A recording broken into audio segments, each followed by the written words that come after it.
ISO 262 자동차 기능 안전 관련 표준하고 관련된 위험 분석 및 평가 방법에 대해서 발표할 의회의 노경현이라고 합니다. 먼저 저에 대해서 간단히 좀 소개해 드리겠습니다. 저는 ISO 기반 기능 안전 프로세스 컨설팅하고요. CMMI, 에이스파이스를 맡은 개발, 소프트웨어 개발, 프로세스 평가 모듈에 대해서 컨설팅하고 심사하는 역할을 주로 하고 있고요. V라는 회사는 이제 소프트웨어 공학, 자동차, 의료, 소프트웨어 관련된 기능 안전에 좀 특화된 컨설팅 기관이라고 보시면 되겠습니다. 그러니까 제가 맡은 강연 시간이 이제 80분인데요. 이전에 한 80분 동안도 이렇게 집중해서 잘 들으시더라고요. 그래서 두 번째 또 80분 계속 들으셔야 되는데 좋은 시간이 되면 좋겠고요. 일부러 그 80분 동안 기술적인 내용을 좀 하기는 좀 어려울 것 같아서 참석하시는 그 분들의 어떤 이해도라든지 아심도가 다 기술적인 건 아닌 것 같아서 IS6에 대해서 전반적으로 좀 이해할 수 있는 그 표준에 대해서 좀 쉬운 내용으로 준비를 했습니다. 그래서 머리를 이렇게 쫑긋 세우시고 들으실 정도는 이렇게 어렵지는 않고 편리하게 잘 들을 수 있도록 쉽게 준비했습니다. 먼저는 제가 소개할 부분은 이전 세션에서 그 ISO 262에 대해서 이제 배경에 대해서 주로 설명을 많이 좀 해주셨고 각각 요소들에 대해서 V 모델이라든지 MBD라든지 내용을 설명해 주셨는데요. 이런 것들이 IS6에서 이제 포함되어 있는 항목들이기 때문에 전반적으로 IS6을 어떻게 포함하고 있는지에 대해서 구조 측면에서 IS6 개념 소개, 구조 소개를 좀 먼저 하고요. 그 다음에 IS6가 지금 1판이 이제 발효가 된 후 좀 시간이 많이 지났고요. 2011년에 이제 발효가 돼서 지원 중인데 2판이 지금 발행 예정입니다. 원래는 이제 올해 1월이라든지 초기에 발행이 되고 그랬는데 계속 표준 개정하고 좀 검토 시간이 걸리는 것 같아요. 그래서 빠르면 올해 말이나 내년 초에 나올 것 같은데 이 판에 대해서 간략하게 좀 설명을 드리겠습니다. 다음에는 이제 오토모티브 스파이스하고 CMMI에 대해 설명을 드릴 텐데 왜 갑자기 IS6 대신에 오토모티브 스파이스하고 CMMI 말씀드리냐 그러면 자동차 기능 안전 같은 경우에는 아실 레벨로 이제 평가를 하게 되는데 위험 평가를 하게 되는데 아실 A부터 B, C, D까지는 IS6에 있는 요구 사항들을 충족하도록 되어 있고요. 그 밑에 레벨로 평가되는 QM이라는 품질 매뉴얼 레벨은 에이스파이스라든지 CML 같은 다른 개발 평가 모델을 활용하도록 되어 있습니다. 그래서 자동차 쪽에서 또 개발할 때 에이스파이스, CMI를 많이 접하실 수가 있기 때문에 이런 내용들을 또 추가 설명하도록 하겠습니다. 그 다음에 또 위험원 분석, 위험 평가는 IS6의 파트 3에 나와 있는 내용인데 파트 3에 있는 내용을 미국 SA 협회에서 좀 더 쉽게 적용할 수 있도록 설명해 놓은 표준이 있습니다. 제2급 발표 표준이었는데 이거에 대해서 어떻게 해서 수행하도록 되어 있는지 설명을 드리도록 하겠습니다. 먼저 IS6에 대해서는 전반적으로 우리가 파악을 좀 하실 수 있을 것 같은데요. 이게 처음에 시작된 거는 IEC 61508이라는 표준을 이제 기능 안전에 대한 공통 표준이라도 볼 수 있는데 이 표준에 기반으로 해서 자동차의 개발 특성에 맞게 제정이 됐습니다. 특히 자동차 같은 경우에는 관리라든지 개발, 생산, 운영, 서비스 스펙이 각각의 단계들로 구성이 되고 각 개발 활동들이 하나의 업체에서 수행되는 게 아니라 OEM, 티어 1, 티어 2, 소프트웨어 컴포넌트 개발하는 쪽, 하드웨어 컴포넌트 개발하는 쪽 이렇게 분야별로 각 협업을 수행하게 됩니다. 그래서 협업에 맞춘 개발 활동을 수행할 수 있도록 파트별로 구성이 되어 있고요. 또 하나의 특징은 자동차 안전 무결성 수준이라고 해서 오토모티브 세이프티 인터넷 레벨, AC라고 부르기도 하고 RC라고 부르기도 하고 발음에 따라서 다르긴 하지만 자동차 안전 무결성 수준이라는 자동차 리스트 기반의 접근 방법을 제공합니다. 이걸 어떤 걸 뜻하냐고 하면 위험한 제품을 어떻게 보면 개발하면 할수록 좀 더 신뢰성 높고 안정성 높은 개발 방법, 설계 방법들을 적용해야 되지 않겠습니까? 그런 느랭들에 대해서 위험 레벨을 두고 각 레벨별로 적용해야 될 기법들을 이제 명시를 해놓으면 되겠고요. 그 다음에 이제 왜 이걸 하냐 그러면 결국 비합리적인 잔존 리스크를 방지한다고 그래야 되는데 이 리스크도 비합리적인 게 있고 합리적인 게 있나 이렇게 생각할 수가 있지 않습니까? 비합리적인 리스크, 또 합리 리스크를 구분한 이유가 뭘까요? 합리적인 리스크는 뭘까요? 그래서 자동차를 이렇게 운전하고 사용할 때 예를 들면 얼마 전에 그 미국 태풍이 많이 몰아쳤지 않습니까? 그때 이제 자동차에 침수 나고 뭐 번개를 맞아서 위험도 많이 생기잖아요. 그럴 때 그 리스크라도 볼 수 있겠죠. 근데 그 리스크를 우리가 비합리적이라 볼 수 있을까요? 합리적이라 볼 수 있을까요? 또 하나는 우리가 이제 요즘에 그 비모사에 최근에 자동차에서 불이 화재가 좀 있었지 않습니까? 그런 사고들이 좀 생기는데 그런 사고들의 원인이 시스템적으로 발생할 수 있는 어떤 결함의 문제 또는 개발 단계에서 충분히 잡을 수 있는 어떤 설계 오류상의 문제를 본다 그러면 그것도 하나의 리스크라고 볼 수가 있거든요. 운전하는 데 있어서. 그런 리스크를 우리가 비합리적으로 볼 수 있을까요? 합리적인 리스크라고 볼 수 있을까요? 제가 아까 초반에 설명드린 그 태풍의 어떤 자연재해 상황 같은 경우에는 좀 합리적인 리스크라고 보고요. 그 다음에 자동차 결함으로 발생할 수 있는 문제점들, 미연에 방지할 수 있는 리스크들을 이제 비합리적인 리스크라고 부릅니다. 다시 말하면 개발 과정에서 충분히 이거는 논리적으로 합리적으로 봤을 때 해결나갈 수 있는 문제들에 대한 리스크 아니냐 그런 것들을 이제 비합리 리스크라고 보고 이런 것들이 개발 과정에서 IS를 기능 안전 체계를 통해서 해결될 수 있도록 하는 목적이 있겠습니다. 이전 세션에서 그 오토모티브 사고 중에 가장 대표적인 도요타 리콜 사고 같은 경우에도 어떻게 보면 비합리적인 리스크가 존재했던 거죠. 설계상의 문제, CFD 메커니즘의 문제들 그런 것들을 IS6에서는 비합리적인 리스크라고 봅니다. 그것을 이제 아실이라는 리스크 레벨을 평가하고 그에 기반해서 검증 방법, 설계, 개발 방법들을 이제 제시를 하고 있습니다. 그리고 이제 IS를 좀 더 아시려고 그러면 한두 가지 용어는 좀 이해하시는 게 필요한데요. 다른 용어들보다는 먼저 아이템이라는 용어를 좀 이해하실 필요가 있겠습니다. 아이템이라는 용어는 이제 IS6에서 적용이 되는 시스템의 집합 또는 시스템 하나라고 얘기할 수도 있고요. 시스템은 적어도 하나의 센서, 컨트롤러, 액추에이터가 집합이 된, 결합된 부품, 전장 부품이라고 보시면 되겠습니다. 일사력의 센서는 우리가 아시는 것처럼 인지하는 상황을 인지하는 센서를 볼 수 있겠고, 액추에이터는 그 상황 인지에서 컨트롤 통해서 발생시키는 그 기기 장치들, 스로틀 아까 잠깐 나왔었는데 그 스로틀 밸브 제어하는 거라든지, 운전자에게 알람을 준다든지 그런 장치들을 액추에이터를 볼 수 있겠고요. 컨트롤러는 그 중간에서 ECU라고도 부르죠. ECU에 들어가는 소프트웨어 알고리즘라고도 보시면 되겠습니다. 이런 세 가지가 조합된 그거를 하나의 아이템 또는 시스템으로 부르고요. IS1기는 이 아이템 대상으로 적용하도록 되어 있습니다. 그러니까 뭐 우리가 개발하는 부품이 센서 하나다, 하드웨어 부품 하나다, 소프트웨어 하나다 그러면 전체 파트가 다 적용되는 건 아니고 그 중에서 일부분만 해당하는 부분만 적용이 되겠습니다. 그래서 아이템은 차량 레벨에서 IS6에 준하는 기능을 수행하는 시스템으로 볼 수 있겠고 우리가 또 항상 이제 아실 얘기하고 위험하다 얘기하는데 그렇게 등급을 정한다고 그랬지 않습니까?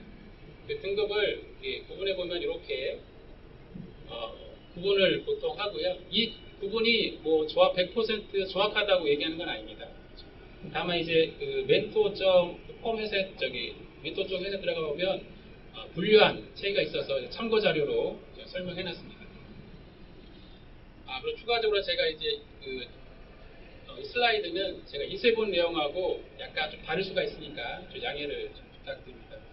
제가 지난주에 인쇄본을 넘겼는데 그 이후에 또 가능한 가면 좀 더 쉽게 설명드리기 위해서 여러 가지 편집을 좀 하다 보니까 좀 순서라든지 내용이라든지 약간 차이점이 있으니까요. 양해 부탁드릴게요.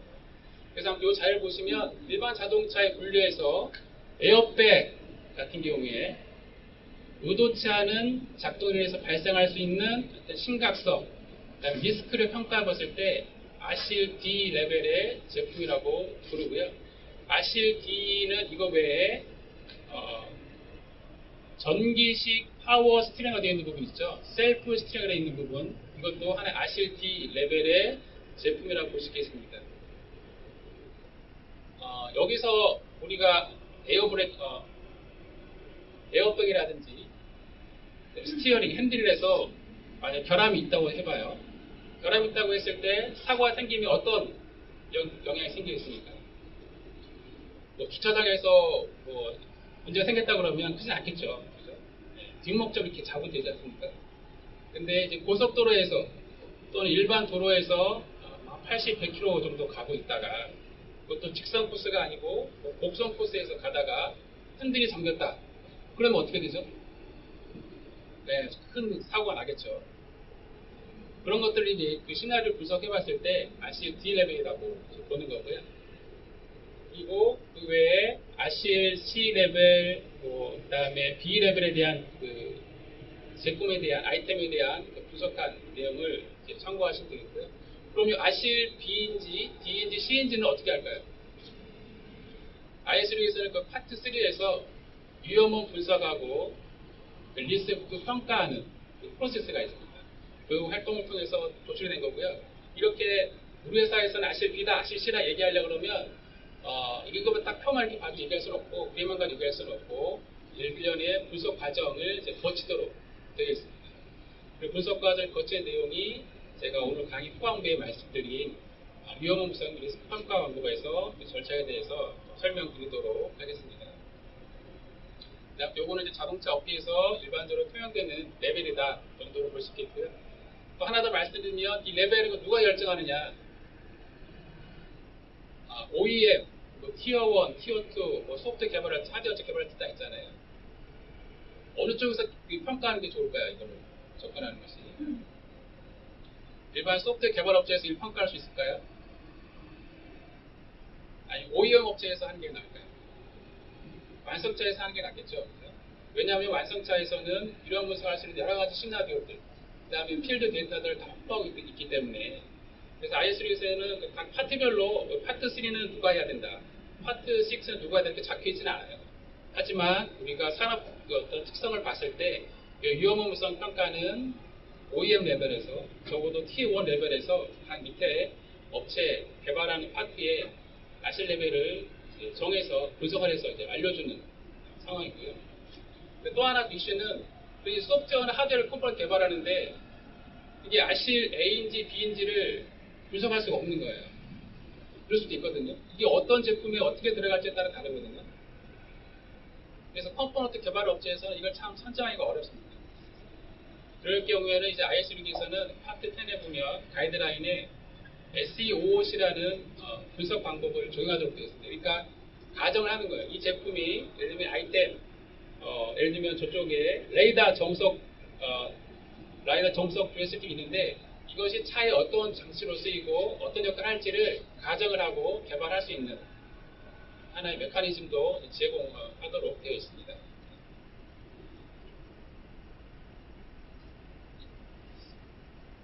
다음에 자동차 기능 안전을 되게 많이 하잖아요. 왜 이걸 할까요? 왜? 첫 번째는 시스템적 위협의 보장 회피 및 통제라 볼 수 있겠고요. 두 번째는 랜덤 하드웨어 보장의 통제. 이 두 가지의 통제를 통해서 기능 안전을 달성하는 거예요. 시스템적 위험의 보장 회피라는 것은 개발 단계에서 발생할 수 있는 위험을 얘기하고요. 그 다음에 랜덤 하드웨어는 이제 운영 단계에서 발생할 수 있는 리스크를 통제한다고 볼 수 있겠고요. 시스템적 위험이라는 것은 체계적인 위험이 좀 많이 이상하지 않습니까? 그러니까 체계적 개발이라고 보시면 되겠습니다. 요구사항을 우리가 시스템 개발할 때 기능 안전에 대한 어떤 문제점들을 파악하고 거기에 맞는 적합한 CFD 아키텍처를 설계에 반영하고 그다음에 검증을 하고 밸리데이션을 하는 일련의 과정을 통해서 체계적인 이런 과정을 거치면 그만큼 결함 또는 이제 ISO에서 말 펑션이라고 부르는데 그런 것들을 제거할 수가 있거든요. 그런 것들을 이제 회피하는 것이 첫 번째고요. 두 번째는 랜덤화된 고장의 통제는 이건 주로 이제 소프트웨어는 아니고 하드웨어의 고장률에 대한 이야기입니다. 그러니까 하드웨어 부품은 메커니즘적으로 환경에 영향을 받잖아요. 그죠? 먼지라든지 하다못해 그 수명이 다 있지 않습니까? 고장률에 대한 수명.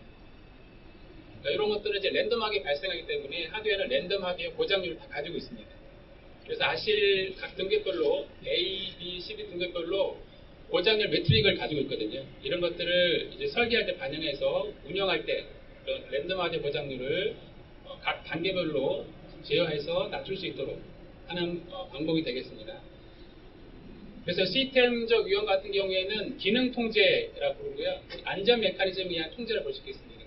안전 메커니즘은 말이 어려울 수 있는데 쉽게 얘기하면 모니터링 해주는 거, 와치독 두는 거, 고장이 나는지 아닌지 체크해 주는 거, 또는 듀얼 설계를 통해서 하나의 기능이 죽더라도 다른 기능이 동작하다든지 이런 것들을 세이프티 메커니즘이라고 부르고요. 그 다음에 유형 기반 안전 레벨에 맞춰서 적합한 안전 각 기법들, 검증 방법이라든지 이런 것들을 통해서 시스템적 위험을 보정 회피하고 통제할 수가 있겠고, 그 다음에 안전 아키텍처로 해서 이건 하드웨어 관련된 건데요. SFF라든지 SPFM, LFM 이거 하드웨어 파트의 파트 5에 보면 ISREG의 파트 5에 보면은 고장률을 계산하는 방법이 나옵니다. 이런 고장률을 계산해서 랜덤 하드웨어에 대한 통제를 할 수 있도록 통제한다는 결국은 고장률이 가장 적은 부품들로 하드웨어를 구성하는 거예요. 마케팅 배틀 평가하는 거거든요. 그런 방안을 통해서 기능 안전에서 발생할 수 있는 문제들을 해결을 하도록 하고 있습니다.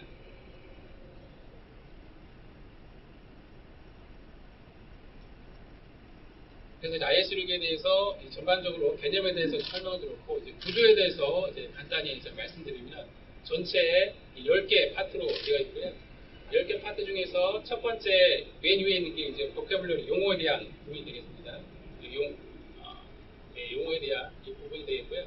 용어에 대한 부분 밑에 펑셔널 세이프티에 대해서 매니지먼트라는 용어를 써야 했는데 우리말로는 뭐 관리라든지 경영 이렇게 해석할 수가 있겠습니다.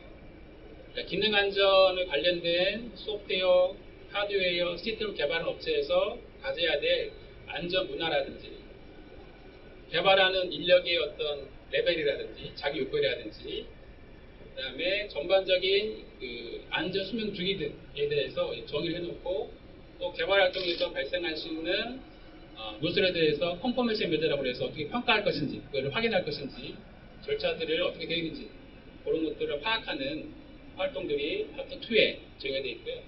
네, 파트 3 부분은 이제 컨셉 페이지라고 부르는데 아까 말씀드렸던 이 부분에서 아실 레벨을 이제 결정하게 됩니다. 근데 아실 레벨을 결정하는 것보다는 더 중요한 거는 여기 나와 있는 것 중에서 3-8에 있는 펑셔널 세이프티 컨셉을 이제 도출하는 게 사실 더 큰 목적입니다. 아실 A냐, B냐, C냐, D냐는 각 위험 요소를 통해서 시나리오 분석해서 하는 거고요.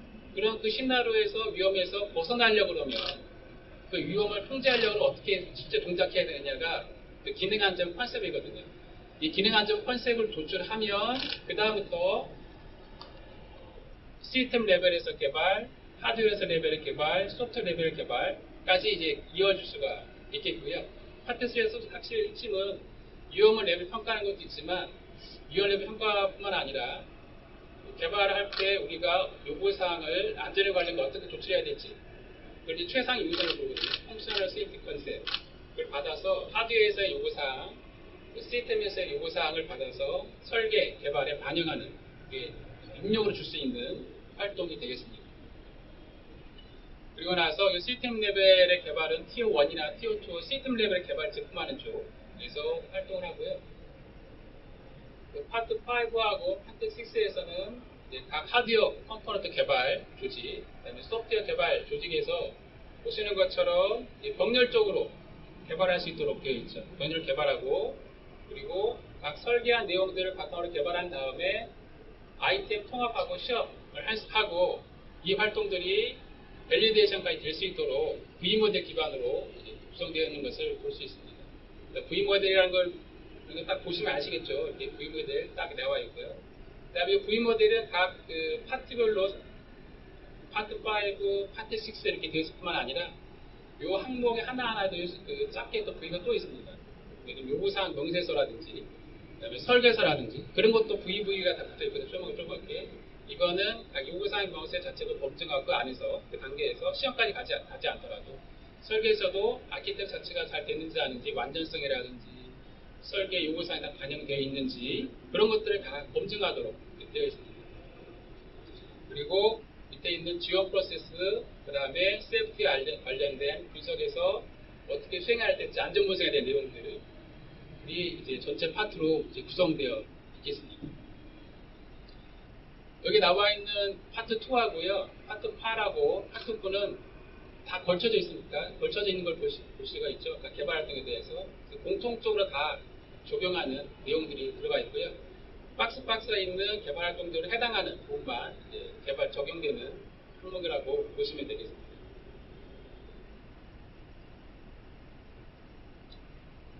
각 개발 활동은 이제 IS6에서는 안전 수명 주기라는 내용으로 구성이 되어 있고요. 안전 수명 주기는 보시는 것처럼 기능 안전부터 시작해서 관리부터 시작해서 아이템 정의, 안전 수명의 착수, 위험성 일으키기 평가, 기능 안전 개념을 파트 3 개념 단계에 수행하고요. 이걸 받아서 파트 4에서 제품 개발에 대한 시스템 수준하고 하드웨어하고 소프트웨어 수준 각각 개발을 한 다음에 다시 파트 4로 올라가서 안전에 대한 밸리데이션, 타당성 확인하고 기능 안전 평가, 릴리즈, 생산량 배포, 그리고 생산, 운영성 스펙이 하는 하나의 일련의 안전 수명제 흐름으로 이제 구성이 되어 있습니다. 그러니까 이런 개발 단계 거치면 훨씬 시스템적으로, 체계적으로 개발 활동을 수행할 수가 있겠죠. 소프트웨어 같은 경우에는 이전 세션에서 보셨던 것처럼 V모델 기반으로 되어 있고요. 시스템 설계에서 그 소프트웨어에서 수행해야 될 기능을 이제 정의를 해서 파트 6의 6절에 보면은 소프트웨어 안전 요구사항에 대한 명세하는 부분이 있고, 그 다음에 이걸 받아서 소프트웨어 설계, 그 다음에 소프트웨어에 대한 유닛 설계 및 검증, 소프트웨어 유닛 시험, 소프트웨어 통합 시험, 그다음에 소프트웨어에 대해서 리ኳ이어먼트를 최종적으로 소프트웨어 수준에서 달성했는지를 검증하는 단계로 되어 있습니다. 그래서 각 단계들은 테스팅, V모델을 통해서 테스팅, 또 그 베리피케이션이라는 활동을 통해서 검증, 단계별로 검증하고 또 최종적으로는 밸리데이션 하는 활동을 통해서 소프트웨어 오류가 개발 단계에서 찾아지고 제거될 수 있도록 그런 활동을 수행하게 됩니다.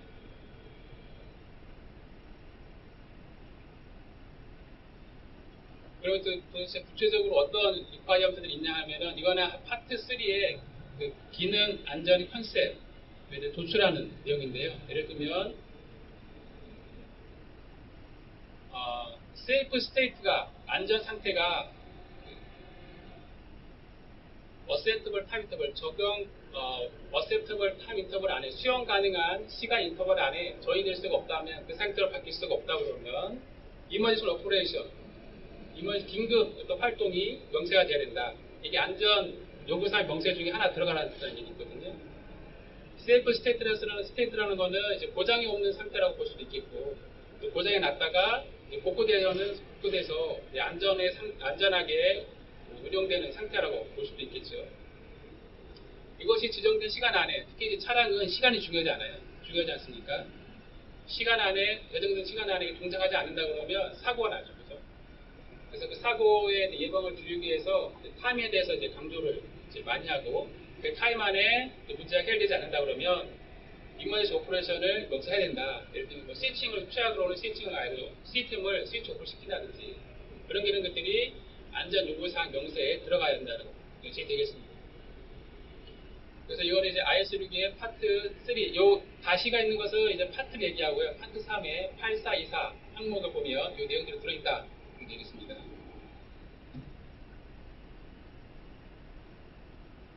그 다음에 일반적인 저렇게 요구사항 있을 뿐만 아니라 보시는 표를 통해서 또 IS력에서 수행해야 될 학점들을 정의합니다. 근데 보시면 각 토픽이 있고 토픽별로 아시력이 붙어 있죠. 그리고 A, B, C, D가 있지 않습니까? 그리고 여기 보시면 1A부터 시작해서 1H까지 번호가 붙어 있고 토픽들이 쭉 나열이 되어 있습니다. 첫 번째 보시면 Enforcement of Law Compressed. 그러니까 소프트웨어 개발에 있어서 복잡도, 낮은 복잡도를 강제하라 이렇게 되어 있죠. 그 다음에 두 번째는 언어의 서브셋을 사용해라 되어 있고, 세 번째는 스트롱 타입을 강제해라 이것이 되어 있는데요. 이런 것들이 IS6에서 얘기하는 소프트웨어 개발할 때 적용해야 될 하나의 기법들을 볼 수 있겠고, 보시면 이거는 모델링하고 코딩 가이드라인의 하나의 항목들이 되겠습니다. 근데 이거 적용할 때 아실 표현 때 보시면 플러스가 두 개 있고 플러스 하나가 있고 동그라미가 이렇게 있잖아요. 동그라미 같은 경우에는 이 항목이 해당하는 기법에 해당하는 레벨에 대해서는 적용을 안 해도 된다. 적용하지 않아도 되는 대상으로 볼 수 있겠고요. 그리고 B에 해당하는 부분은 이제 리커멘드, B에 해당하는 이 플러스 하나 같은 경우는 리커멘드, CD 같은 경우에는 이제 하이 리커멘드라고 부릅니다. 그래서 이 디펜시브 프로그램 같은 경우에는 디펜시브 구현 테크닉 같은 경우에는 A는 이제 적용 대상이 아닌 거고요. B는 추천하고 CD는 반드시 아실 레벨에 해당하는 CD의 그 상위 위험에 대한 리스크를 안고 있는 개발할 때 이 기법을 반드시 써야라 되는 거죠. 근데 이제 각 아실 레벨별로 이런 기법들을 써야 된다라는 걸 이제 이해는 좀 되셨을 것 같아요. 그러면 이 기법들이 도대체 뭔지, 이거 어떻게 써야 될지 어떻게 알 수 있을까요? IS6에서는 각 기법들에 대해서 여기 보시면 Enforcement of Law Compressed에서 이렇게 A로 되어 있고 이렇게 주소 이렇게 쭉 설명되어 있죠. B로 되어 있고 이렇게 주소 이렇게 설명되어 있지 않습니까? 여기까지가 이제 IS6에서 제공해주는 기법에 대한 설명 끝입니다. 그 외에는 이제 소프트웨어 공학 측면에서 또는 시스템 공학 측면에서 개발자가 또는 이제 품질 담당자가 이게 어떻게 되는지 이제 파악을 하셔야 되는 게 사실 어려운 문제고요. 그래서 IS6는 좀 적용하기 어려운 점이 표준 해석 측면에서 본다 그러면 리콰이어먼트도 좀 사실 좀 생소한 기법들이 좀 있고 용어 자체도 좀 어려운데 그거는 뭐 공부를 파악한다라도 실제로 개발 활동에서 어떻게 수행해야 될지에 대해서는 구체적인 사례라든지 이걸 가지고 어떻게 검증할 것이라든지 그런 것들은 좀 내용이 많이 부족합니다. 그래서 이것을 해결하기 위해서 저희가 소프트웨어 안전 가이드라는 것을 이제 나이파에서 개발을 작년부터 1판에 맞춰서 IS6 1판에 맞춰서 초안을 개발하고 올해 완성본을 낼 예정인데요. 이 소프트웨어 안전 가이드 자동차 분야에는 각 가이드에서 이제 그 소프트웨어 설계에 대한 부분, 그다음에 테스트 메소드에 대한 부분, 그리고 IS6 전체 프로세스에 대해서 수행하는 활동들, 기법들, 그다음에 각 템플릿들을 이제 예시를 통해서 이제 설명을 하고 있습니다. 예를 들면 이제 로우 컴프레스드, 이제 낮은 복잡도를 어떻게 강제할 것이냐. 소프트웨어 공학에서는 그 소프트웨어 코드의 복잡도를 얘기 많이 하거든요. 유지보수 측면이라든지, 그다음에 우리가 자동차에 들어가는 거는 지금 신뢰성, 안전성이 있어야 된다고 지금 강조를 많이 하고 있고, 실제로 소프트웨어에 들어가는 이제 코드가 자동차에 많이 이렇게 장착이 되고 있잖아요. 그래서 보잉 비행기라든지 FX 전투기라든지 그런 것들보다 자동차에 들어가는 소프트웨어 크기가 LOC, 라인이 훨씬 많다고 그러잖아요. 그만큼 소프트웨어에 동작되는 기능들이 자동차에 많아지고 있죠. 아까 분류에서 보시는 것처럼 ADAS의 장비도 여러 가지 되게 많이 장착되고 있지 않습니까? 지금도 이제 자율주행 자동차 같은 것들이 많이 장착이 되고 활용이 되고 있는데 이런 것들이 대부분 소프트웨어로 보이되고 있거든요. 그래서 소프트웨어가 이제 복잡해질 수밖에 없고요. 근데 소프트웨어가 복잡해지면 생길 수 있는 문제가 개발자 단에서 컨트롤하기가 어려운 거죠. 컨트롤이 어렵다는 거는 결함이 어디에 있는지 파악하기 쉽지 않고 나중에 시험하기도 쉽지 않고 유지보수단에서 문제가 발생했을 때 어디서부터 문제를 찾아야 될지 그런 것들을 찾기도 어렵다는 거죠.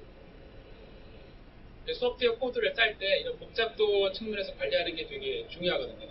그래서 복잡도를 관리할 때 소프트웨어 공학에서는 이제 사이클로매틱 컴플렉시티 순환 복잡도라는 거를 이제 이용을 하거든요. 순환 복잡도 같은 경우에는 입구문, 각 조건문들 사이에 노드의 엣지의 수를 이제 계산을 해서 이제 숫자로 내서 그 함수에 들어가는 노드 엣지들 입구문을 계산해서 어느 정도 수치가 나오는지 파악을 해서 그 수치가 예를 들면 15 이하로 개발한다든지 10 이하로 개발한다든지 이렇게 가이드를 할 수가 있겠고요. 그런 것들을 이제 우리가 파악을 해봐야 되는 거죠.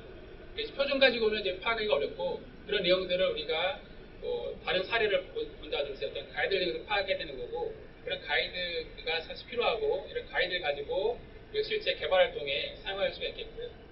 특히 이제 대기업이라든지 이런 쪽에서는 좀 역량을 좀 자체적으로 확보할 수 있는 많은 반응이 있지만 중소기업 소프트웨어는 쉽지 않지 않습니까?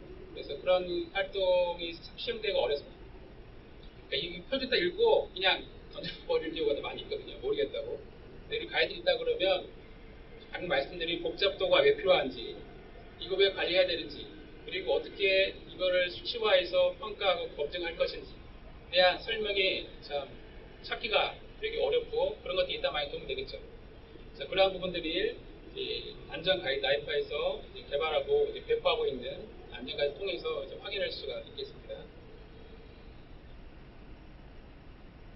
예를 들면 use of language 서브셋이라고 있지 않습니까? use of language 서브셋은 좀 토탈 셋이 있고 서브셋이 얘기할 수 있는데 토탈 셋이 있다는 것은 그냥 C 언어 자체의 모든 문법 규칙이라고 보면 됩니다. 우리가 이제 인베디드 개발에는 C 언어를 이제 C++ 언어를 기본적으로 쓰잖아요. 그렇게 했을 때 C 언어에 들어가는 모든 규칙들을 사용하는 거고 서브셋을 사용한다는 것은 그 중에서 오류를 발생할 수 있는 문제들 예를 들면 메모리를 할당했는데 해제하지 않는다든지 또 메모리를 동적으로 할당하는 것도 문제가 될 뿐만 아니라 전역 변수도 많이 문제가 되거든요. 컨트롤 돼 있어서 전역 변수를 선언해서 사용한다든지 이런 것들을 사실 언어에서는 다 제한 없이 쓸 수가 있어요. 하지만 그런 것들을 제한하는 거죠. 제한하고 그것을 규칙으로 만들어 놓는 겁니다. 예를 들면 C에서 사용한 에몰록을 쓰지 못하도록 개발할 때 그리고 개발할 때 불편하겠죠. 에몰록을 쓰지 않으면은. 근데 이 문제점이 뭘까 에몰록은 메모리를 동쪽으로 할당하기 때문에 그 소프트웨어의 특성상 메모리를 할당받지 못하면 그냥 페일 하는 거잖아요. 그죠? 실행 런타임 중간에. 스태틱으로 메모리를 할당해야지 안정적으로 메모리를 확보할 수 있고 수행할 수가 있지 않습니까? 그런 것들을 예방할 수 있는 하나의 장치가 될 수가 있겠죠. 그러니까 이런 하나하나 요소들을 랭귀지 서브셋의 하나 범위로 둘 수 있겠고 그리고 구체적인 랭귀지 서브셋의 예는 이전 세션에서 설명드렸던 미즈라시 규칙 가이드라고 볼 수 있겠습니다. 이런 걸 정의해라는 얘기예요. 여기는 딱 언급하지 않았지만 또 스트롱 타입 같은 경우에도 C는 이제 위크 타입 언어일까요? 스트롱 타입 언어일까요? 스트롱 타입 있다는 거는 위크 타입 있다는 거거든요. 타입은 또 뭐냐 할 수 있는데요. 그래서 이제 코딩 하시면 항상 변수를 선언하고 예를 들면 이 변수의 유형은 플롯 형태만 사용하도록 선언할 수도 있고 이거는 종수값만 가지고 선언할 수도 있는데 위크 타입 같은 경우에는 실수든지 정수든지 변수의 영역을 선언하더라도 별 문제가 없이 이제 컴파일이 되는 걸 얘기하는 겁니다. 그러니까 다르게 얘기하면 실수형 변수를 선언했으면 실수값을 넣는 게 맞잖아요. 그죠? 정수형 변수를 선언했으면 정수값을 선언하는 게 맞지 않습니까? 그리고 이제 그렇게 안 돼 있다 그러면 컴파일 시간에 컴파일 할 때 그 오류로 뱉어줄 게 맞겠죠. 근데 C는 그렇지가 않거든요. 그건 이제 개발 편의성도 측면도 있고 하드웨어 특성을 충분히 활용하기 위해서 여러 가지 좀 전제 조건이 있는데 그렇게 하다 보면 결국은 개발자가 의도하지 않은 변수가 형이 할당된다든지 다르게 이제 문제가 일어날 수가 있겠죠. 그걸 예방하기 위해서는 강한 타입 언어가 강한 타입 체크가 필요하거든요. 그래서 강한 타입 체크를 하는데 이런 것들을 이제 안전성, 또 신뢰성 측면에서 개발 코드의 하나의 기법이라고 볼 수 있고요. 또 이제 디펜스 보시면 디펜시브 인프레티까지는 요건 사실 A는 사용하지 않고 B는 좀 추천하고 C는 반드시 사용하도록 되어 있지 않습니까? 이건 예를 들면 뭐냐 우리가 코딩을 할 때 어떤 썸을 한다고 쳐봐요. 썸을 한다고 합을 했을 때 A와 B 값이 두 개 들어와서 썸 한다고 했을 때 이게 항상 숫자로 들어온다고 보장할 수 있을까요? 이거를 이렇게 항상 숫자로 들어온다고 보장하고 얘기하는 게 이제 디펜스 프로그램이 아닌 거예요. 항상 예측된 대로 모든 개발 활동이 이루어진다. 코드들이 수행된다. 입력들이 들어온다. 에브리싱이 오케이. 근데 디펜스 프로그램은 그렇지 않다고 가정하는 겁니다. 문자가 들어올 수도 있고 널값이 들어올 수도 있고 그렇죠? 그런 것들 예방하는 활동이 프로그램이 필요하거든요. 그래야지 안정성과 신뢰성을 담보하겠죠. 예를 들면 정기적 신호 때문에 어떤 값들이 실행 중에 바뀔 수도 있잖아요. 그렇죠?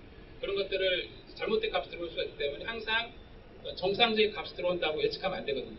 이런 것들을 이제 예외적인 프로그램이라도 부르는데 감안해서 사전에 검증을 하고 밸리데이션 하는 활동이 이제 코딩 안에 들어가야 되는데 이런 거 디펜시브 프로그램 뜻되거든요.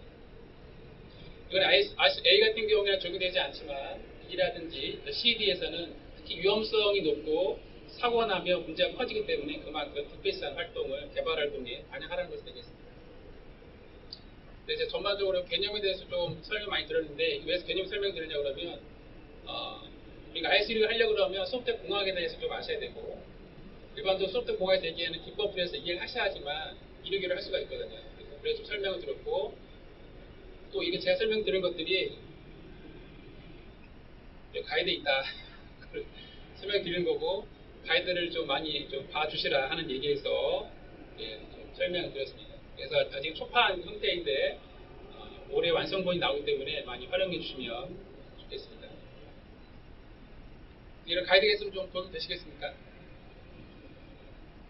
소프트웨어 개발할 때 특히 이제 IS가 뭔지는 좀 아시는데 어떻게 적용해야 될지 잘 모르겠다. 또는 각각 기법들은 찾아는 봤는데 구체적으로 어떻게 이걸 활용할지 모르겠다 하실 때 이 가이드가 좀 활용이 될 수가 있을 것 같습니다. 그래서 예를 들면 이렇게 다른 이제 TSR이라는 용어가 들어가 있는데요. TSR은 Technical Safety Requirement라고 해서 ISO 파트 4에서 시스템 수준의 안전 요구사항을 명시하는 겁니다. 작성하는 거고 그리고 TSR 밑에 SIS라고 해서 소프트웨어 세이프티 리ኳ이어먼트가 있는데 소프트웨어 안전 요구사항이라고 또 우리가 명시할 수가 있는데 이력에서는 이걸 이렇게 해라만 되어 있는데 실적인 템플릿이라는 사례가 없거든요. 그래서 가이드를 보시면 예제 중심으로 지금 이제 RCL B에 해당하는 기법들 중심으로 되어 있거든요. 예제 중심으로 활용할 수 있도록 되기 때문에 참조를 하시면 되겠습니다. 지금까지 ISO 이력에 대한 기본적인 용어들 구조 소개드렸고 그 다음에 표준 자체가 해석하기가 좀 쉽지 않으시기 때문에 해석에서 좀 도움이 되고자 하는 가이드, 안전 가이드에서 좀 추가 설명을 드렸습니다. 그리고 아까 말씀드린 ISO 2판에 대해서 좀 더 설명을 드리겠습니다. ISO 2판은 원래는 1월 초인가 요 타임테이블 보시면은 제니얼 2018 있죠. 이건 작년에 아마 발표된 내용이었던 것 같은데 작년에 올해 1월에 나온다고 그랬는데 아직까지 강감 무소식이고요. 올해 말이나 내년 초에 나오지 않을까 하고 있고요. 왜 발행이 되느냐 바뀐 사항으로는 이렇게 네 가지로 볼 수가 있고요. 첫 번째는 모터사이클, 그다음에 버스, 트럭으로 적용 차량을 유형을 확장하게 되고요. 현재 ISO 1판은 수용차 대상으로 하거든요. 트럭이라든지 오토바이라든지 이거는 사실 적용 대상이 아닙니다. 그때 이제 입판이 발행되면 모터사이클, 버스, 트럭 이렇게 적용할 수 있도록 가이드가 이제 들어가게 됩니다. 이것이 파트 12에 추가가 되고요. 그 다음에 자동차의 많은 부품들은 이제 반도체잖아요. 그 반도체에서 또 중요한 게 고장률을 분석하는 거거든요.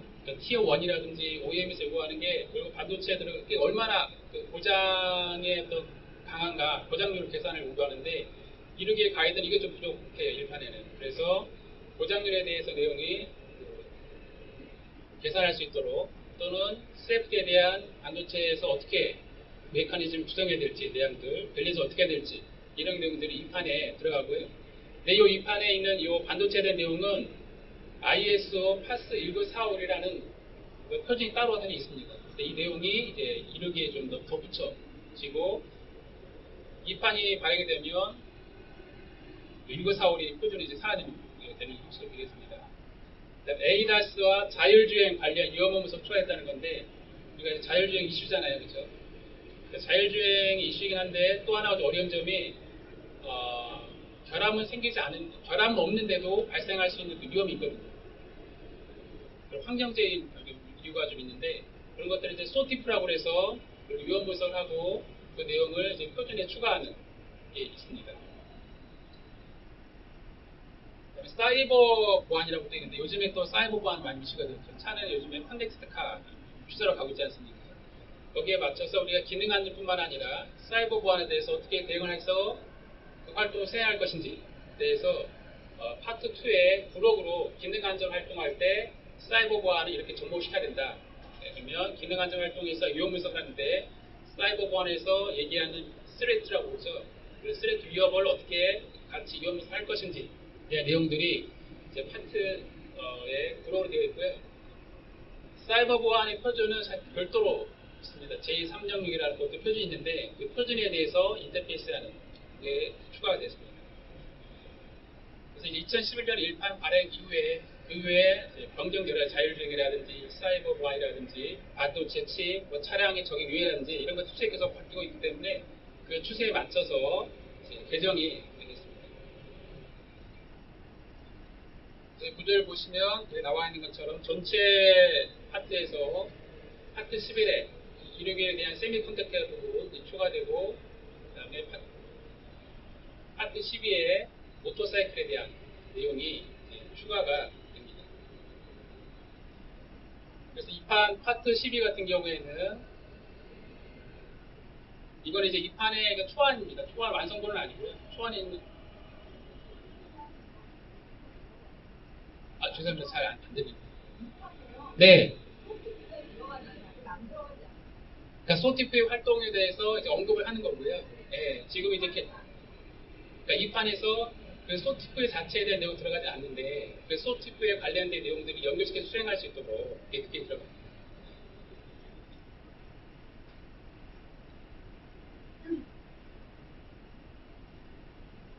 그래서 이 판의 그 파트 10에 보면 세프티에 대한 컬처, 그다음에 컨포메이션 뭐죠? 하드웨어 하자드 애널리시스 리스크 평가, 차량에 대한 통합 미션, 세트 밸리데이션.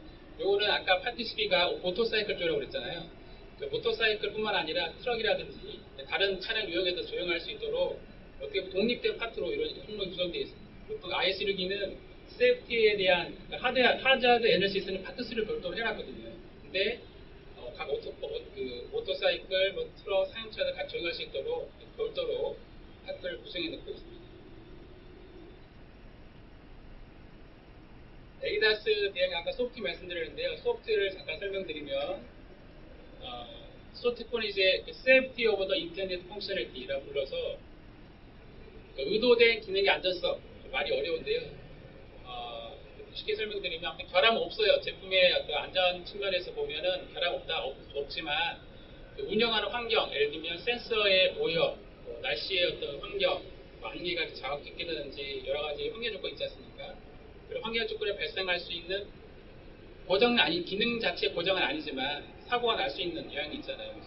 그런 것들을 위험으로 인식해서 분석하는 게 되겠습니다. 그것이 안전 목표를 위배할 수 있는지에 대해서 소티프라는 표준 안에서 어떻게 정의하고 해결할 것인지 이렇게 정의하게 되는 거고요.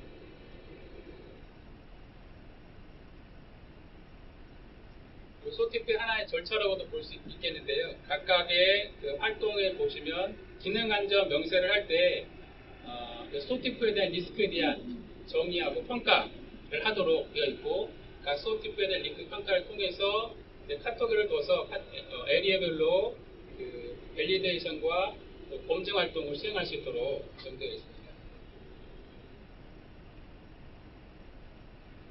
그래서 IS 2판에 대한 내용을 좀 설명을 드렸고요. 이어서 이제 오토모티브 스파이스에 대해서 좀 구조라든지 어떻게 적용되고 할 수가 있는지 설명을 좀 드리겠습니다.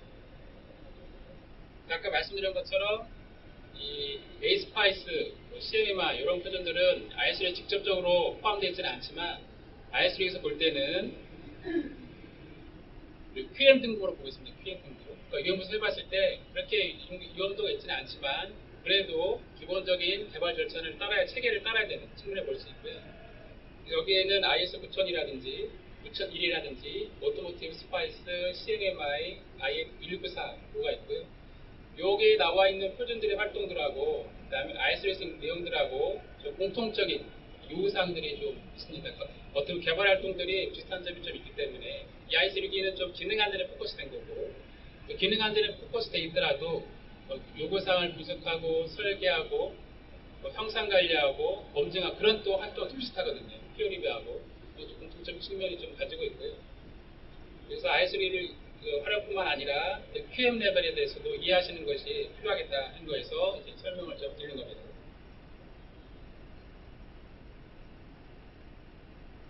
에이스파이스는 이제 ISO 15504, 그 다음에 ISO 12207을 기반으로 자동차 인베드 시스템 특화됐다고 되어 있는데요. 앞에 용어 자체가 오토모티브에 딱 붙어 있지 않습니까? 원래 스파이스라는 게 따로 있는데 자동차의 개발 특성에 맞게, 개발 환경에 맞게 이제 소프트웨어 개발 파트에서 좀 분석하고 설계해야 될 부분들이 좀 체크될 수 있도록 개발 활동을 좀 표준한 거고, 이거는 유럽의 오토모티브 스페셜 인터레스트 그룹 SIJ에서 이제 만든 거고요. 주요 자동차 업체 아우디, BMW, 다이밀러, 피아트, 유럽 대부분 자동차 업체들이죠. 외국 업체들이죠. 이걸 HIS에서 소프트웨어 업체라고 부르는데, 이 업체들에서 소프트웨어 개발의 역량 평가를 위해서 만들었고요.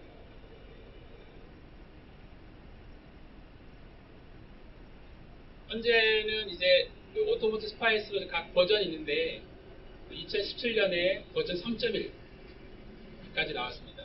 6.1에 나왔고요.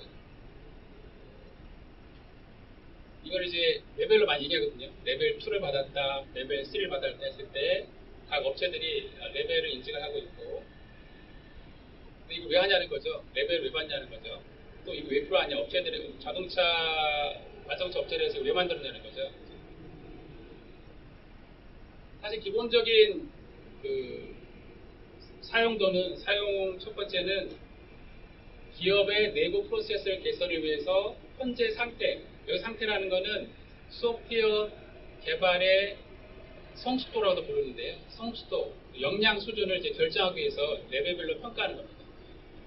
소프트웨어 요구사항에서 자동차에 특화된 어떤 요구사항도 분석하고 운영 환경도 분석하고 이런 활동을 수행하면 이렇게 레벨 2라든가 표준 프로세스도 있고 체계적으로 개발된다고 레벨 3라든지, 그래서 업체들 평가하는 거죠.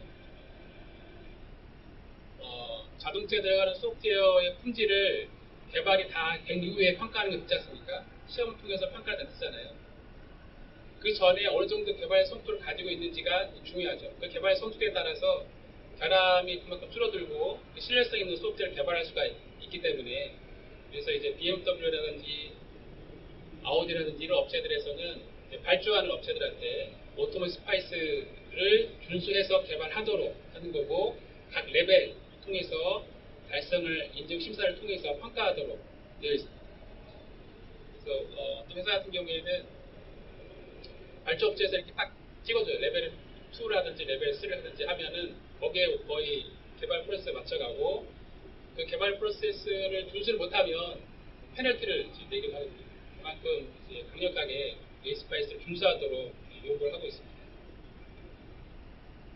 첫 번째는 이게 프로세스의 어떤 상태를 결정해서 내부적 개발 성과를 평가하는 게 큰 목적이었고, 두 번째는 그 공급업체, 개발하는 드론 업체들이 어느 정도 역량을 가지고 있는지, 개발을 제대로 할 수 있는지를 평가하기 위해서 개발 프로세스 체계를 평가하는 하나의 활동, 그 모델로 활용하기 위해서 사용하고 있습니다.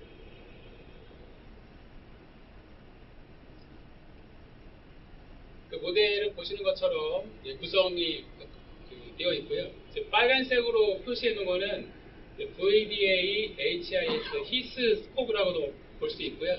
여기 나와 있는 그 모든 각각의 박스 하나를 SY점이 Requirement Elicitation, 요구사항 도출, 그 다음에 SYS점이 시스템 요구사항 분석, 이런 항목들이 있는데 이런 것들을 다 소프트웨어, 그 다음에 시스템에서 수행해야 될 필수적 개발 활동이라고 보는 거고요. 빨간색으로 칠해진 부분들은 VDA 스코브를 해서 전체는 다 못하더라도 이 부분을 꼭 해라, 개발을 할 때 체크해라 하고 되겠고요. 그리고 이 그림에서 이 소프트웨어 쪽도 빠졌는데 이것도 필수적으로 하는 겁니다. 그러니까 시스템에 대한 부분, 소프트웨어에 대한 부분, 그 다음에 서포팅에 대해서 품질 보증 활동, 형상 관리, 문제 해결 관리, 변경 관리, 그 다음에 프로젝트 관리, 공급업체 관리 활동들은 소프트웨어 개발할 때 필수적으로 이제 BMW라든지 업체들에서 평가를 하고 지키도록 하고 있습니다. 보통 이제 레벨 2, 레벨 3 인증을 받을 때는 여기 전체를 다 하는 게 아니고 이 박스들 위주로 평가를 받습니다. 그 외에 사실 별도로 리스크 매니지먼트라든지 그다음에 요구사항 조치라든지 이런 것도 별도로 평가를 요구하기도 합니다. 그리고 에이스파이스의 특징 중에 하나는 주황색으로 되어 있는 부분이 실제 평가에 활용되는 요소들이 되겠고요. 주황색으로 되는 부분이 V모델 돼 있어서, 프로그램이 돼 있어서 나중에 하드웨어 쪽 또는 메카닉 엔지니어 쪽도 그쪽도 평가를 별도로 또 모델을 만들어서 할 수 있도록 플러그인식으로 되어 있습니다.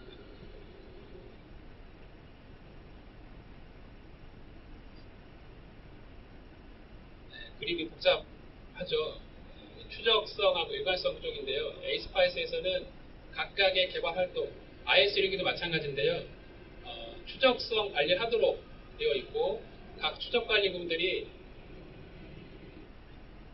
요구사항을 도출한 이해관계자 요구사항부터 시작해서 시스템 리파이어먼트 아키텍처부터 쭉 유닛, 그 다음에 최종 통합, 그 다음에 각 테스트 케이스들 또는 변경사항이 발생했을 때 그 검증한 테스트 케이스들까지 다 추적하도록 되어 있고요. 여기서 추적한다는 얘기는 요구사항이 어떤 문서에 반영이 돼서 분석이 됐는지, 설계가 됐고 어떤 시험 항목에서 검증이 됐는지를 찾아볼 수 있도록 연결시키는 거고요. 연결시키는 방법은 각 아이디를 붙여서 하나의 문서로 만들기도 하고 시스템을 활용하기도 합니다. 그다음에 일관성이라는 거는 예를 들면 A라는 요구사항이 설계된 게 B인데 A라는 요구사항이 C로 연결있으면 안 되잖아요. 그죠? 그런 식으로 각 요구사항들이 일관되게 추적될 수 있도록 되어 있는지 또 요구사항 각 항목들이 추적물에 빠지지 않았는지 그런 것들을 이제 일관성 있게 체크하도록 되어 있습니다. 에이스파이스에 항상 하다시 보면 어려운 것 중 하나가 이렇게 추적성 관리하는 부분이 되겠습니다. 왜 이렇게 추적성 관리하냐 그러면 개발하는 항목 하나가 틀어지면 연결성이 틀어지면 나중에 검증에서 빠질 수가 있거든요. 검증에 빠지게 되면 그만큼 안정성, 그다음에 결함을 이제 유포할 수 있기 때문에 V사이클 모델뿐만 아니라 이런 추적성을 관리하도록 특화되어 있습니다.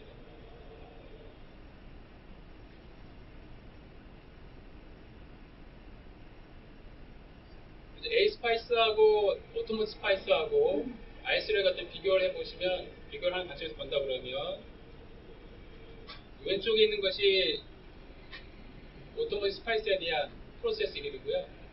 오른쪽에 있는 부분이 IS16에 대한 프로세스 이름이라도 볼 수 있겠고요. 이 부분들은 녹색, 빨간색, 노란색으로 되어 있는데 녹색 부분은 거의 비슷하던 요건이 서로 비슷하던 정도입니다. 이 활동을 하면 에이스파이스 이 활동하면 IS에서도 거의 비슷하게 좀 수행한다 이렇게 되고요. 빨간색 같은 경우에는 좀 서로 없는 내용이에요. 예를 들면 시스템 요구사항 분석하고 뭐 펑셔널 세이프티 컨셉 이건 좀 다른 문제입니다. 기능 하늘에 대해서 컨셉을 얘기하는 거니까 그러니까 아이솔의 특징이니까 이런 부분들이 약간 좀 다르고 그리고 노란색 있는 부분들은 어느 정도 동일한 것들이 많이 있다 측면이 되겠습니다. 보시면 좀 거의 좀 비슷한 항목들이 좀 있죠. 프로젝트 관리부터 시작해서 리스크 관리, 품질 보증, 검증, 특히 이제 검증 쪽하고 그 문서화 쪽은 IS6이나 에이스파이스나 거의 비슷합니다. 그래서 하나의 활동이 잘 수행되고 있으면 요 IS6에서도 수행될 수도 있고 IS6에서 있던 부분이 수행됐으면 에이스파이스 어느 정도 수행됐다 볼 수도 있겠습니다.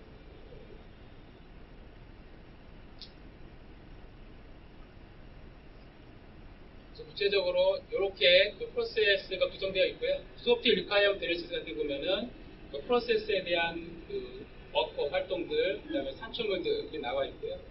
그다음에 각 수행 활동의 베이스 프랙틱스라는 용어로 구체적으로 그러니까 IS3에서는 리콰이어먼트 용어를 쓰는데 에이스파이스나 CMI에서는 프랙틱스라는 용어를 쓰거든요. 수행하는 활동을 얘기하는 거 수행 활동들이 각 번호를 매겨서 수행하도록 되어 있습니다. 예를 들면 그 소프트웨어에 대한 리퀘어먼트를 구조화할 때 프로젝트 관련 이해가 아니라 클러스터, 그러니까 그룹을 좀 시키는 거고 프로젝트에서 그 논리적인 순서에서 정렬하고 카테고리하고 우선순위 기준을 수립하고 이런 것들이 이제 구체적으로 활동하도록 이제 되어 있습니다. 에이스파이스 한다는 거는 여기 나와 있는 조건대로 다 수행한다는 걸 되겠습니다. 아까 나와 있던 레벨 잠깐 언급했던 레벨 2, 레벨 3는 보시는 것처럼 크게 5단계까지 레벨이 있고요. 레벨 1도 평가할 수가 있고 레벨 2, 레벨 3까지 보통 평가를 합니다. 레벨 4, 5는 사실 거의 통계적 관리 활동이기 때문에 사용하지는 않고요. 레벨 3까지를 많이 평가합니다. 레벨 2, 레벨 3를 어떻게 우리 평가하느냐 보시면 관리하는 활동, 표준 프로세스 활동이라고 볼 수 있겠는데요. 요구사항부터 설계할 때 그걸 계획을 하고 그 다음에 각 수행 활동에서 나오는 상충물을 관리하고 하는 활동들이 수행되면 레벨 2 이런 것들이 표준화돼서 수행된다면 레벨 3 간단하게 말씀드릴 수가 있겠습니다. 그 다음에 CMI에 대해서 버전 2.0 설명드리고요. CMI도 이제 에이스파이스와 같이 개발에 대한 성숙도를 평가하는 모델이고요. 에이스파이스는 좀 유럽 쪽에서 많이 쓰이고 있다고 그러면 CMI는 미국이라든지 중국, 일본, 유럽을 제외한 지역에서 많이 활용되고 있습니다. 우리나라도 많이 이제 활용되고 있고요. 자동차 업체에서도 이제 CMI, 에이스파이스 같이 평가를 주로 받습니다. CMI는 버전이 있는데요. 1.3이 지금까지 이제 발행이 돼서 표준 심사 모델로 평가 모델 수행되고 있는데 올해 2.0 이제 발표가 됐고요. 내년까지는 1.3, 2.0 심사를 하지만 내후년부터는 2.0으로만 심사를 받도록 되어 있습니다. 가장 큰 특징은 CMI 1.3, 2.0을 바뀌는 가장 큰 특징은 예전에는 팩트, 개발, 서비스 이런 모델이 구분되어 있었는데 2.0에서는 그걸 통합을 해서 좀 함께 다 통합해 적용할 수 있도록 좀 바뀌었습니다. 그리고 예전에는 프로세스라는 걸 되게 강조했거든요. 프로세스 에러를 많이 썼는데 이제는 프로세스 에러 대신에 프랙틱스 에러를 많이 씁니다. 프로세스라는 걸 모델을 써버리니까 기업에서 그거를 이제 개발 특성에 맞게 조직에 맞게 바꿔 쓰도록 해야 되는데 그렇지 않고 그냥 갖다가 똑같이 만들어 놓고 프로세스를 하거든요. 그걸 방지하기 위해서 프랙틱스라는 말로 그 프랙틱스를 개발 상황에 맞게 조직의 특성에 맞게 해석해서 프로세스로 수행하도록 하기 위해서 용어 자체로 바꿨고 개념 자체를 좀 다르게 좀 접근하고 있습니다.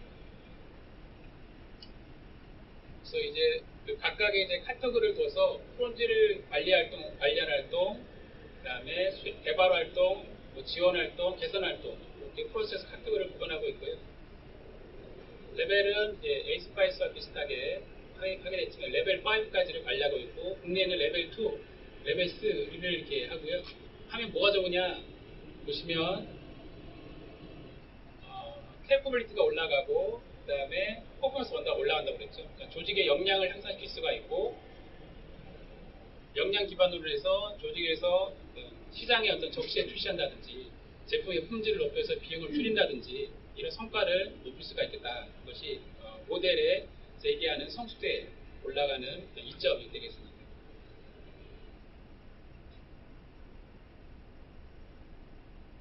CM은 버전 1.3에 비해서 2.0에서는 레벨 3를 달성하려고 그러면 뭐 GOB, 거버넌스라든지 임플리먼테이션 인프라스트럭처 이런 활동들이 좀 더 프로세스가 추가되고요. 그다음에 카라는 활동도 원인 무슨 해결 활동 프로세스가 좀 더 수행하도록 되어 있습니다. 그래서 각각 프로세스는 보시는 것처럼 수행하는 활동들이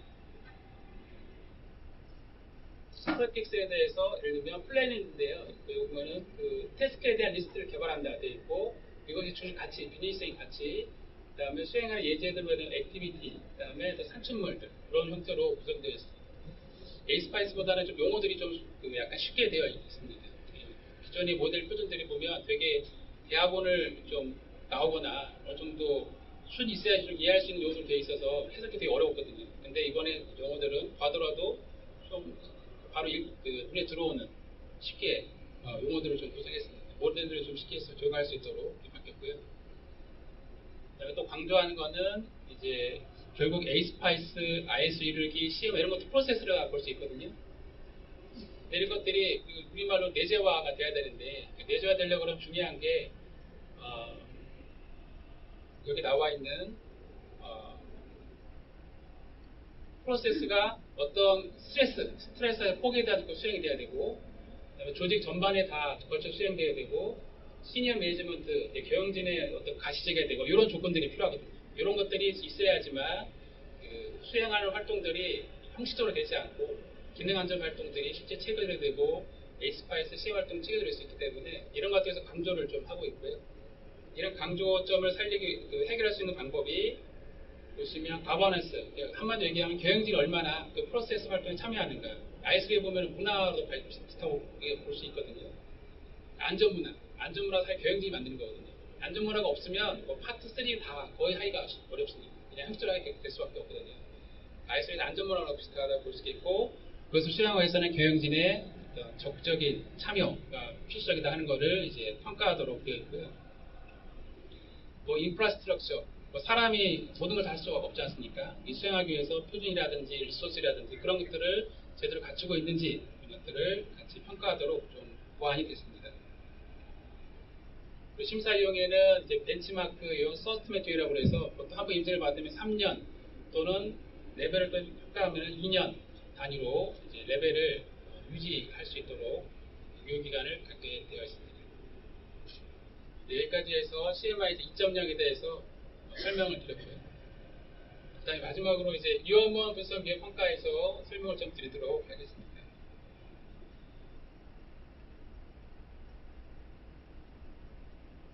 IS로에서 이행하는 세이프티, 하자드, 함, 리스크란 용어를 좀 파악하시는 게 필요하고요. 세이프티하는 게 뭔가 아까 좀 초반에 말씀드렸던 것처럼 언리저버나 리스크가 없는 상태이고요. 이런 세이프티를 달성하기 위해서 하자드와 함, 리스크를 분석하는 거고요.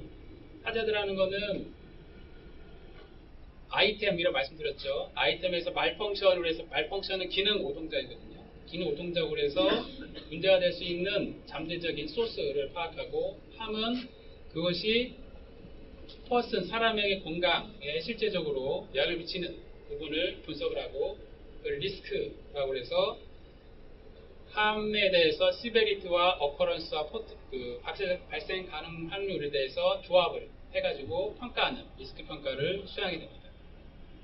그러니까 이런 개념 하에서 리스크 평가하고 위험 분석을 하게 됩니다. 그래서 우리가 어떻게 해야 되느냐 보면 상황 분석, 위험과 운영 상황, 작동 모드, 위험 사건을 분석해야 되는데요. 운영 상황은 차량 수명 시간 대비할 수 있는 시나리오, 차량 레벨에서의 시나리오 얘기하고요. 작동 모드는 오퍼레이팅 모드, CTM 오프됐다든지, CTM 액티브 됐다든지 이런 것들을 얘기하고 위험 사건은 이런 상황들을 종합하는 것이 되겠습니다. 그래서 이런 작동 상황과 작동 모드를 상황 분석하고 위험에 대해서 인식하는 분석 활동이 필요하고 그럼 구체적으로 그리고 어떤 시나리오를 봐야 되느냐 했을 때 표준을 좀 활용할 수가 있다는 게 되겠습니다. 제298에 보면은 차량의 어프로치 시추에 대해서 차량의 위치, 그다음에 도로의 표면, 차량의 운전 상태 각각에 대해서 시나리오를 이제 예시를 드러났습니다. 예를 들면 하이웨이라든지 뭐 시골 도로라든지 오늘처럼 이제 비가 좀 오면 표면이 좀 이렇게 비가 오는 표면이잖아요. 그다음에 차량의 드라이빙 매니저라든지 스타트업 상태 이런 것들을 이제 시나리오의 하나 예시 항목으로 정해놨고요. 이런 것들을 조합을 하도록 되어 있습니다. 근데 또 그냥 또 분석하기도 어렵죠. 실제 기능이 어떤 동작에 있어서 오류가 생길까를 또 파악해봐야 되잖아요. 하나의 기법으로서 이제 하좁이라는 기법을 쓸 수가 있습니다. 예를 들면 지금 이제 빨간불 두 개가 있고요. 빨간 두 개가 정확한 행동은 레드라이트잖아요. 레드라이트 두 개가 1초 주기로 깜빡깜빡 하는 겁니다. 근데 여기서 기능 오동작을 찾는다는 것은 위험을 부족한다는 거거든요. 말솜씨에 뭔가를 찾아보는 거예요.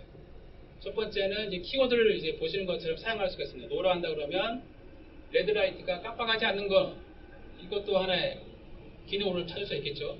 두 번째는 뭐 플래시가 너무 깜빡깜빡 거리는 거, 레스는 플래시가 1초마다 깜빡하라고 그러는데 2초마다 깜빡깜빡 그러는 거죠. 그 다음에 SLS는 노란 것도 같이 깜빡거리는 거. 그 다음에 파트 오버는 두 개 중에 하나만 깜빡거리는 거. 리버스는 켜있고 그냥 꺼지지 않는 거예요. 야더대는 옐로우가 깜빡거리는 거. 이런 것들이 고장 상황이라고 볼 수 있거든요. 말풍선을 볼 수 있거든요. 그러니까 이런 것들을 적용, 이 개념을 사용한다 그러면 스티어링에 대해서 어시스트한 기능, 브레이크 컨트롤하는 기능을 이제 예를 들 수가 있겠죠. 예를 들면 스티어링 어시스트, 핸들이지 않습니까? 로스라는 거는 핸들이 동작 안 하는 거죠. 오른쪽 돌라고 하는데 안 도는 거죠. 그 다음에 more than intended, less than intended, wrong direction은 incorrect 펑션이라고 분류할 수도 있겠는데 excessive는 과하게 되는 거고 조금 돌렸는데 차가 휙 돌아버리는 거죠. 핸들이. 리드스는 30도 올라오는데 10도 도는 거죠. 스티어링도 어포지트 이런 경우가 있을지 모르겠는데 반대로 도는 거죠. 네. 그 다음에 unintended steering, 그 다음에 locked steering 각각 다 차가 원래 의도된 대로 동작하지 않고 위험 사건이 생길 수 있도록 아이템 동작하는 거죠. 예를 들면 스티어링을 잠긴다, 락더라 되는 거죠. 이런 것들을 각각의 키워드를 가지고 분석을 할 수가 있다는 겁니다. 이것이 말 펑션을 분석해야 하는 방법이고요. 이 말펑션이라는 거는 초반에 말씀드렸던 것처럼 아이템의 수준이라고 볼 수 있겠고요. 이거를 차량의 수준의 위험으로 분석을 하는 겁니다. 위로 랩을 올리는 거죠. 랩을 올려서 차가 이제 움직인다든지, 그 다음에 차를 이렇게 움직일 때 사람이 운전자 힘이 더 들어간다든지, 이건 차량 레벨이지 않습니까? 이 위에 랩을 이렇게 분석을 하고요. 그 다음에 이걸 가지고 리스크에 대해서 평가를 세 단계로 수행합니다. 첫 번째는 익스포즈에 대한 노출도죠. 그 다음에 스피릿한 부분, 컨트롤트 부분. 먼저 어느 정도 노출되는지 시나리오를 봐야지 그 다음부터 시베리티와 컨트롤트를 볼 수 있다는 거예요. 근데 표준에는 이런 순서는 언급하지 않아요. 그러니까 IS 리그에서는. 근데 요 J1989에서는 분석을 해보니까 이런 수준을 하는 것이 좀 더 정확하게 이용 평가를 할 수 있겠다 해가지고 이런 수준을 좀 하라고 공고를 하는 겁니다. 그래서 익스포즈 같은 경우에는 네 가지 레벨로 되어 있습니다. 가장 낮은 거는 E0, E4. E4 같은 경우에는 항상 발생할 수 있는 상황이라는 거죠. 고속도로라든지 일반 도로라든지. E0 같은 경우에는 뭐 아직 시골에 있는 시골길의 경사로 같은 거 잘 안 일어나겠죠. 거기서 운전하는 일은 그런 것들이 되겠습니다. 그래서 각각의 도로 형태라든지 도로 표면, 각 부분 요소, 자동차 어떤 상태에 따라서 E0부터 E4까지 익스포즈에 대해서 평가를 하게 되고요. 그 다음에 시베리티에 대한 부분인데요. 시베리티는 이제 S0는 이제 차가 이제 아이템에 또 문제가 생겨서 사고가 생겼어요. 그랬을 때 별로 문제가 없다는 거예요. 문제가 없다는 얘기는 뭐 다친 데가 없다는 거죠. 근데 S3는 거의 뭐 병원에 응급실에 실려가는 수준의 심각한 상태가 되겠습니다. 여러 가지 네 가지 단계로 구분을 하는데요. J3력, J 아까 표준에서 말씀드리는 하나의 분석 방법은 차량의 속도 가지고 이제 시베리티를 구분하는 겁니다. 충돌 부위랑. 그러니까 차의 앞부분을 부딪혔는지, 프론트죠. 백 뒤에서 부딪혔는지, 그러니까 이렇게 뒤에서 가서 부딪혔는지, 사이드 옆에 가서 부딪혔는지, 그리고 속도가 얼마인지에 따라서 S0부터 S3까지를 구분해 볼 수 있겠다. 이 근거는 뭐냐? 근거는 각각의 그 유럽의 여러 가지 데이터 통계 실제 사고 난 걸 분석해 보니까 이렇게 나오더라. 그러니까 데이터에 대한 기반이에요. 통계 기반이에요. 근데 IS6도 요거 외에도 다른 제시하는 방법도 있습니다. 약식 표준 해석 방법이라 약식 그 상해 해석 방법인데요. 그건 또 IS6도 표준이 따로 있는데요. 그 외에 좀 간단하게 좀 더 조용할 수 있는 방법으로 해서 프론트, 백, 사이드, 속도 이거 명확하잖아요, 그죠? 어디 부딪혔는지 속도가 어느 정도인지 우리가 쉽게 파악할 수가 있지 않습니까? 그래서 이용부터 시나리오 할 때 좀 참고할 수 있도록 표드로 형태로 제공하고 있고요. 그런데 여기 나와 있는 속도는 뭐 4에서 10, 20에 50, 이 속도는 델타라고 되어 있죠. 델타는 차이점이지 않습니까? 내 속도가 차가 70이에요. 뒤에서 왔는데 80으로 부딪혔어요. 그럼 델타는 얼마입니까? 10이죠, 그죠? 네, 그런 걸 얘기하는 겁니다. 현재 속도가 아니라 상대 속도를 얘기하는 겁니다. 거기 기반해서 시베리티를 평가할 수가 있겠다.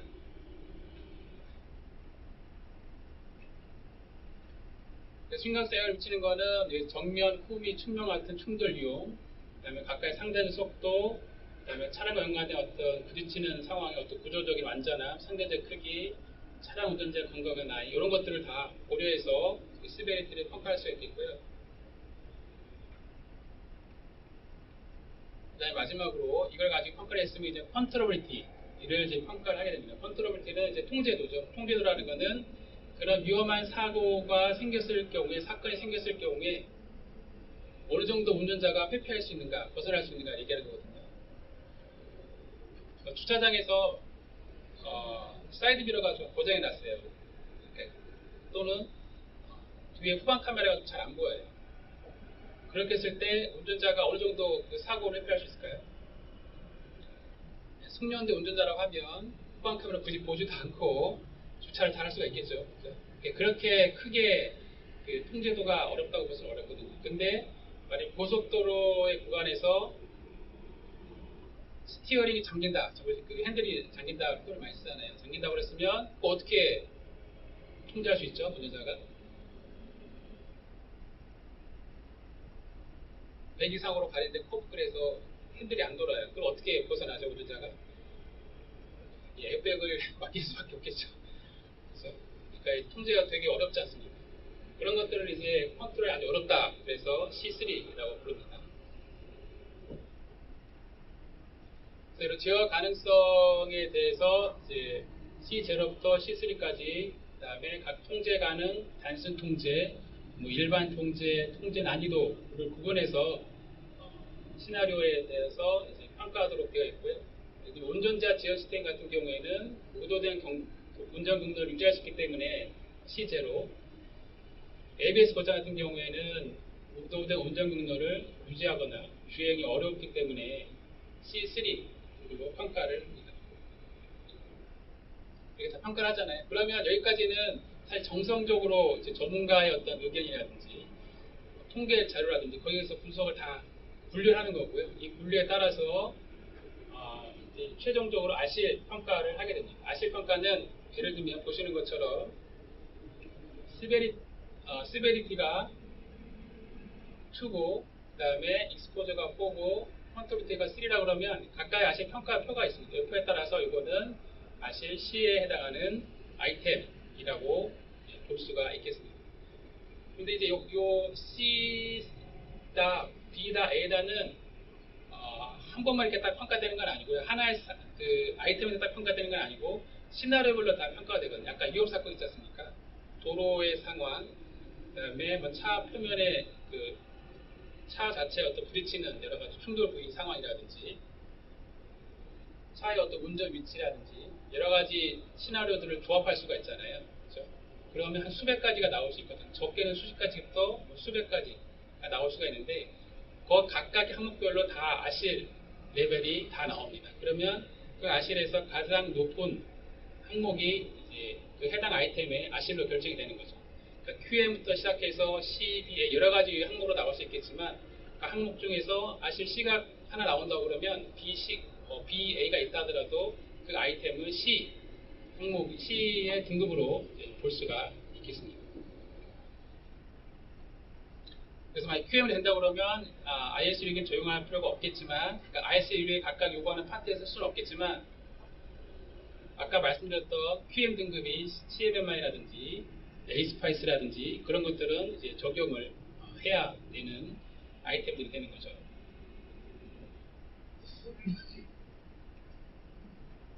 그래서 유효무성 평가하실 때 유의할 사항으로는 사실 이게 아이템 정의서부터 출발하거든요. 그러니까 아이템을 초반에 파트 3에서 정의하도록 되는데 이것하고 서로 기능들이 일관성이 있어야 됩니다. 예를 들면 유효무사 사례 보면은 아이템 기능이 A라고 되어 있는데 A는 전혀 유효무사 할 때 언급되지 않거나 A라는 기능 대신 A-라는 분석을 한다거나 그런 경우 종종 있거든요.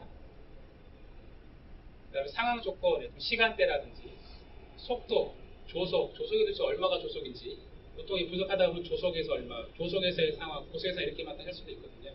그렇게 하기보다는 정확하게 명확한 기준 조건을 설정하는 게 필요하겠고 분석에 대한 제약 조건, 아이템에 따라서 다르거든요. 예를 들면 보조 시스템 주차장에만 쓰면 되잖아요. 그죠? 모든 사이다 분석할 필요가 없지 않습니까? 그런 것들의 제약 조건을 기술하는 것도 필요하고 또 항목에 대해서 추적성 유지하는 게 필요하죠. 아이템에서 시작부터 각각의 하자드에서 출발했을 때 차량 레벨에 올라가는 위험원까지의 연결성을 갖도록 해야 되고요. 그 다음에 기능 관점 아이템에서 분석한다 그러면 사건에 미치는 것은 운전자 또는 보행자 같은 관점에서 분석이 필요하고 또 단순 상황 기술이 아니라 근거가 필요하거든요. 논리적인 근거가 필요합니다. 분석 항목이 많아서 좀 쉽지 않은데 많다 보니까 어떤 분들은 그냥 필수적으로 이렇게 입력하지 않고 단지 상황만 딱 기술하고 넘어가거든요. 그렇게 만든 각각 근거가 있어야 됩니다. 왜 시비리티 제로인지, 왜 시비리티 2인지 3인지, 익스포저가 3이 4인지에 대한 근거가 명확해야지 분석이 될 수 있다고 볼 수 있겠죠. 네, 여기까지 해서 설명을 드렸고요. 각각의 IS6에 대해서 표준 관련된 내용 설명을 드렸습니다. 첫 번째는 IS6에 대해서 개요 측면에서 구조를 좀 설명을 드렸고요. 그 구조 설명드리면서 이제 나이파에서 지금 작년에 초안을 만들고 올해 완성본을 만들 신뢰성 자동 작전 가이드 왜 필요한지 그 다음에 이거 좀 도움이 될 테니까 좀 많이 활용하시라는 측면에서 첫 번째 말씀드렸고요. 두 번째는 에이스파이스와 CMI 설명을 드렸죠. 에이스파이스 CMI QM 등급에 해당하는 것이라서 기능 안전하고 별개라 볼 수 있잖아요. 하지만 위험모사 한다면 PM 등급이 나오기 때문에 거기에는 맞춰서 사용할 수 있는 표준에 대해서 에이스파이스, CMI, 최신 동향에 대해서 말씀드렸고요. 그 다음에 이 판이 올해 나올 예정인데 어떤 것들이 바뀔 건지에 대해서도 간략하게 설명드리고 마지막으로 위험 분석할 때 이제 파트 3가 조용하다 보면은 이게 좀 어떻게 할지 좀 막막한 경우가 좀 있습니다. 그래서 막막한 경우를 좀 해결할 수 있는 방안으로 위험원 평가할 때, 리스크 평가할 때 참조할 수 있는 표준에 대해서 적용 방법에 대해서 예시로 설명을 좀 드렸습니다. 여기까지 제가 준비한 사항을 마치도록 하겠습니다. 감사합니다.